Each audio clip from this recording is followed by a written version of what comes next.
Twitter's conduct is directly contrary to U.S. sanctions law, and they have to comply with the law just like every other company in the United States.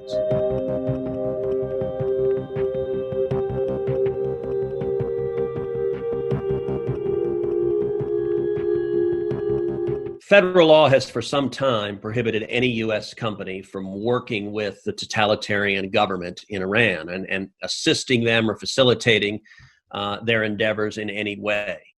The Ayatollah Khamenei is the world's leading state sponsor of terrorism, and Twitter has for some time allowed him to tweet out and use Twitter as a vehicle for communicating anti-Semitic messages, anti-Israel messages, to suppress his own people. Back in February, I sent a letter to Twitter along with several other senators, and we laid out the legal basis why they were in violation of sanctions law, specifically that the sanctions have been directed at the Ayatollah and the leading figures in the regime.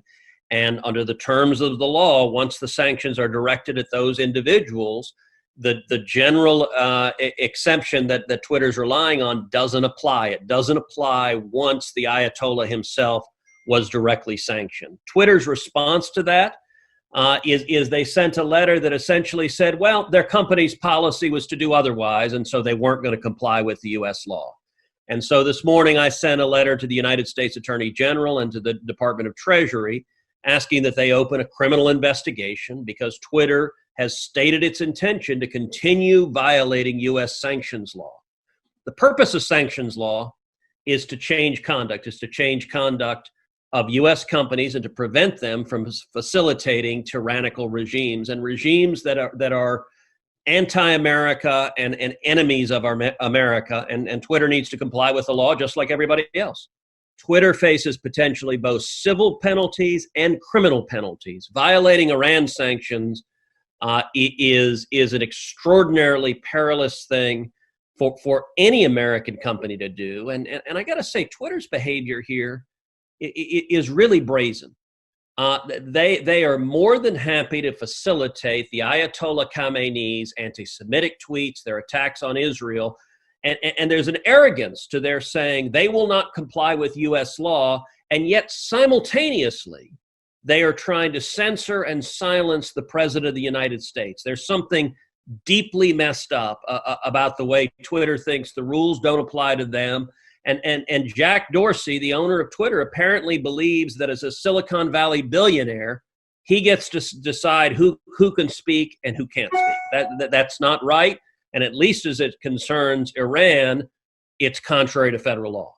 If you look at the power that has been arrogated into a handful of social media companies between Google and Twitter and Facebook, and YouTube is part of Google, those three companies are monopolies. They have monopolies on speech, and they are abusing their monopoly power in a way that is directly contrary to American law. I have chaired hearings on the political censorship and the bias at big tech.